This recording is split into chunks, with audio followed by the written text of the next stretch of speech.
Imagine your washing machine broke down this morning.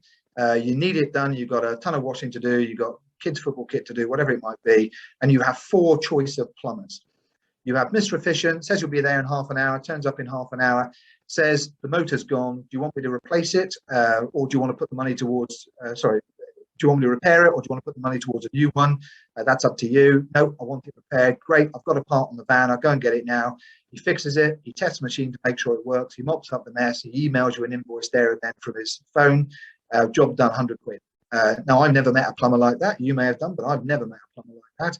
But that's your most expensive option, and Mr. Efficient is 100 quid.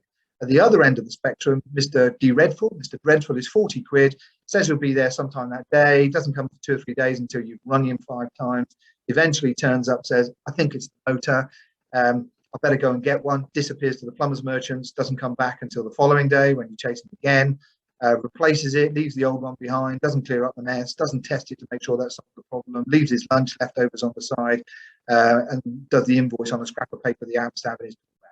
You know, that's the other extreme of plumber. And there are 2 options varying between the 2, Mr. Good and Mr. Ordinary. So the question that I would normally pose in a seminar with 100 people live in the room is, what do you want to do? Put your hands up. And you would normally get most of them Mr. Efficient, partly because they're in a room and they don't want people to think they're cheap.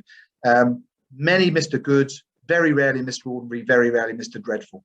But you would get a selection of people who say, that's the right price point for me in those circumstances. And the question is, what's the most profitable price?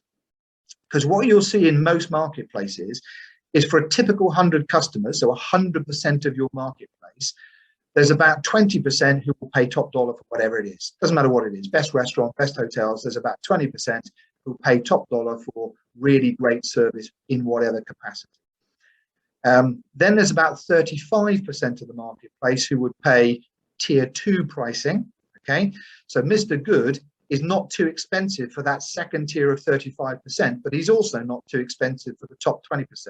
So on a pricing decision, he could service 55% of the marketplace because he's not too expensive. He is too expensive for everyone else.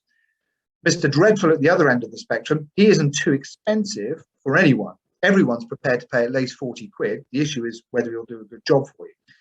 When you look at it as a pricing only decision, on a typical 100 jobs, 100% of the marketplace, that would suggest Mr. Ordinary's pitched at the right price of £55 because he can do 80 customers at 55 quid. He's going to make more than the other people are based on their price points. Okay, basic, simplistic approach to pricing. But we need to add in another equation here. Let's put a limit on how many jobs they can do. They can't do 100 jobs a month. They're too busy. They can only do 60 jobs a month. No impact on Mr. Efficient because there's only 20 customers prepared to pay his price. No impact on Mr. Good because 55 people will pay at least £75.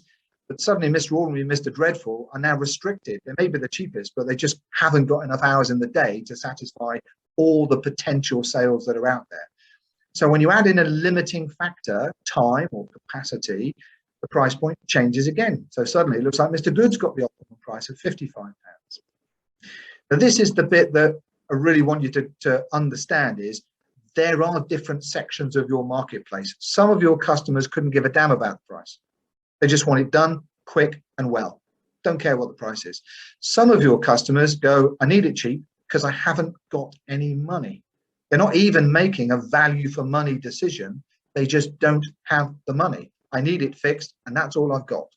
And the others in the middle are making a value for money decision based on the circumstances at that time. But what if Mr. Efficient could understand how important each of those different elements of his service are? So turning up on time, involving in the repair or replace decision, carrying spares on the vehicle, cleaning up properly, doing the paperwork well. He knows he could give a top class service to the top 20% of customers because they want all those things. But he could give a slightly inferior service, a good service to the other 35 customers who would only pay £75. And if he really wanted to, he could squeeze in 5 more at £55 a time.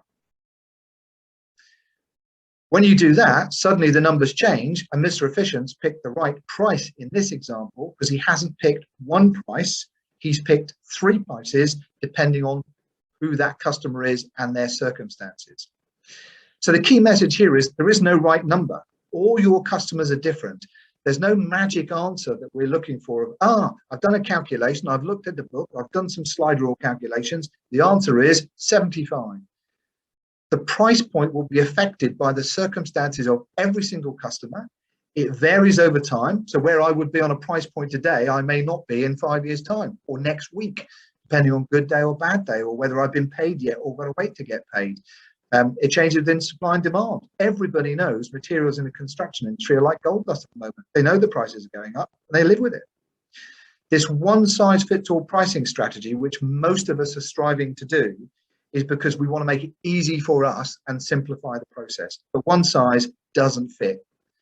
And therefore, what they're trying to do is, what most businesses want to do is have a 2 or 3 or 4 tiered pricing, premium pricing, middle of the road pricing, and the leftovers, and sack a few customers.